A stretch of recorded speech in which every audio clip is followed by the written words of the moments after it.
Hi friends, നിങ്ങൾ federal bank use ചെയ്യുന്ന ആളാണോ? ഫെഡറൽ ബാങ്കിൻ്റെ ഇത്തരത്തിലുള്ള കാർഡ് ഇനിയിപ്പോൾ ഏതെന്നല്ല, ഫെഡറൽ ബാങ്ക് അക്കൗണ്ട് ഉള്ള ആളുകളാണെങ്കിൽ, അതല്ലെങ്കിൽ ഫെഡറൽ ബാങ്കിൻ്റെ നമ്മൾ ഫെഡ് മൊബൈൽ ഉപയോഗിച്ചിട്ട് നിങ്ങൾ ട്രാൻസാക്ഷൻ നടത്തുന്ന ആളുകളാണെങ്കിൽ അത്തരത്തിൽ, അല്ലെങ്കിൽ പിന്നെ നിങ്ങൾ ഓൺലൈൻ പർച്ചേസൊക്കെ ഫെഡറൽ ബാങ്ക് വഴി അതിൻ്റെ അക്കൗണ്ട് വഴി ചെയ്യുന്ന ആളുകളൊക്കെ ആണ് എന്നുണ്ടെങ്കിൽ നിങ്ങൾക്ക് ഈ വീഡിയോ ഉപകാരപ്പെടും. കാരണം എന്താണെന്ന് വെച്ച് കഴിഞ്ഞാൽ, നിങ്ങൾക്ക് ഒരു പക്ഷേ നിങ്ങളതിൽ ചെക്ക് ചെയ്ത് കഴിഞ്ഞ് കഴിഞ്ഞാൽ നിങ്ങൾക്ക് ഒരു മാസം റീചാർജ്, അതല്ലെങ്കിൽ ഓൺലൈൻ പർച്ചേസ് ചെയ്യാനുള്ള കൂപ്പൺ, ഇതൊക്കെ നമുക്ക് അവൈലബിൾ ആണ്. അപ്പോൾ ഞാൻ എൻ്റെ മൊബൈലിൽ അല്ലെങ്കിൽ എൻ്റെ ഈ ഒരു അക്കൗണ്ടിൽ വഴി ഞാൻ ഒരുപാട് പ്രാവശ്യം റീചാർജ്, 300 രൂപയുടെ റീചാർജ് അങ്ങനെയുള്ള കാര്യങ്ങളൊക്കെ ചെയ്തിട്ടുണ്ട്. അപ്പോൾ അതിൻ്റെ പ്രൂഫ് ചെയ്തിട്ട് ഞാൻ നിങ്ങൾക്ക് കാണിച്ചു തരാൻ പോകുന്നത്.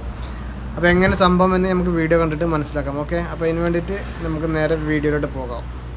അപ്പോൾ അതിന് വേണ്ടിയിട്ട് എന്താ ചെയ്യേണ്ടതെന്ന് വെച്ച് കഴിഞ്ഞാൽ, നിങ്ങൾ ഗൂഗിൾ എടുക്കട്ടോ. എന്തിനും നമ്മളെ ഗൂഗിൾ മാമ എന്തിനും ആണല്ലോ. ഗൂഗിൾ എടുക്കുക. ഗൂഗിൾ എടുത്തതിന് ശേഷം ഫെഡറൽ റിവാർഡ്സ് എന്ന് അടിക്കുക കേട്ടോ.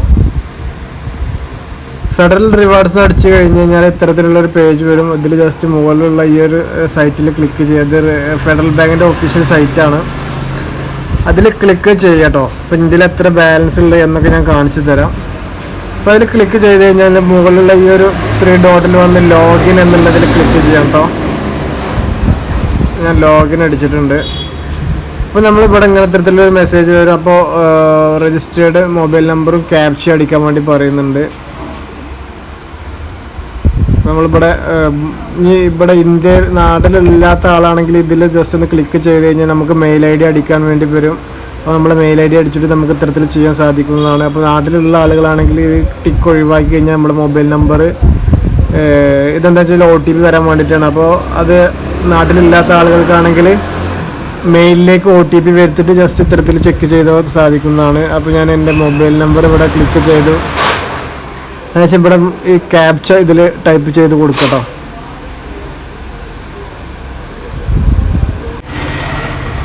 അതിനുശേഷം പ്രൊസീഡ് എന്നുള്ളതിൽ ക്ലിക്ക് ചെയ്യുക. അത് നമ്മുടെ മൊബൈലിലേക്ക് ഒരു OTP വരും കേട്ടോ. ആ OTP നമ്മൾ ഇവിടെ ടൈപ്പ് ചെയ്ത് കൊടുക്കേണ്ടതുണ്ട്. OTP വന്നിട്ടുണ്ട് 919151.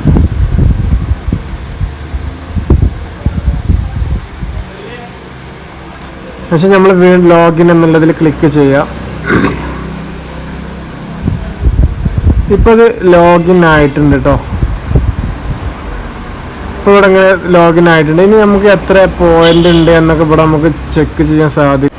അപ്പോൾ അങ്ങനെ വന്നു കഴിഞ്ഞാൽ നമ്മൾ പ്രൊഫൈൽ എടുക്കുക. അങ്ങനെ ഓപ്പണായി വന്നു കഴിഞ്ഞാൽ നമ്മൾ പ്രൊഫൈൽ എടുത്ത് ഞാനിപ്പോൾ എൻ്റെ ഇതിൽ എത്ര ബാലൻസ് ഉണ്ട് കാണിച്ചു തരാൻ കണ്ടോ. 195 റുപ്യയിൽ ബാലൻസ് ഉണ്ട് കേട്ടോ. ഇനി ഞാൻ ഏതൊക്കെ റീചാർജ് ചെയ്ത അതിൻ്റെ ഡീറ്റെയിൽസ് ഞാൻ നിങ്ങൾക്ക് കാണിച്ചു തരാം. ഓർഡേഴ്സ് എന്നുള്ളതിൽ പോവാണ്. ഇപ്പോൾ കണ്ടോ, 299 റുപ്യ, 119 റുപ്യ, 179 റുപ്യ, 290, ഇത്രയും ഞാൻ ഇതിൽ നിന്ന് പർച്ചേസ് ചെയ്താണ് കേട്ടോ. ഇങ്ങനെ പോയിന്റ് വഴി പർച്ചേസ് ചെയ്തതാണ്. ഇനിയിപ്പോൾ എൻ്റെ ഇതിൽ 195 രൂപയാണ് ഇപ്പോൾ ഇനി ബാലൻസ് ഉള്ളൂ. അപ്പോൾ ഇനിയിപ്പോൾ റീചാർജ് ചെയ്യണമെന്നുണ്ടെങ്കിൽ നടക്കില്ല. അപ്പോൾ അത് കാരണം ഞാനിപ്പോൾ ചെയ്യുന്നില്ല. ഓക്കെ, ഇനി ഇത്തരത്തിൽ നമ്മൾ കൂടുതൽ ഉപയോഗിക്കുന്നുണ്ട്. ഇപ്പോൾ നമുക്ക് ഓഫേഴ്സ് ഇവിടെ ഉണ്ട്. നമുക്ക് എന്തെങ്കിലും ഇത് ചെയ്യണമെന്നുണ്ടെങ്കിൽ റീഡീം എന്നുള്ളതിൽ ക്ലിക്ക് ചെയ്ത് നമുക്ക് ഇത്തരത്തിൽ റീചാർജ് ചെയ്യാം. അങ്ങനെയുള്ള കാര്യങ്ങളൊക്കെ ചെയ്യാൻ സാധിക്കും. അപ്പോൾ നമുക്ക് നിങ്ങൾ ഫെഡറൽ ബാങ്ക് യൂസ് ചെയ്യുന്ന ആളുകളാണെങ്കിൽ ജസ്റ്റ് ഇത്തരത്തിലുള്ള ഈ ഒരു നിങ്ങളെ പോയിന്റ് ജസ്റ്റ് ഒന്ന് ചെക്ക് ചെയ്ത് നോക്കട്ടോ.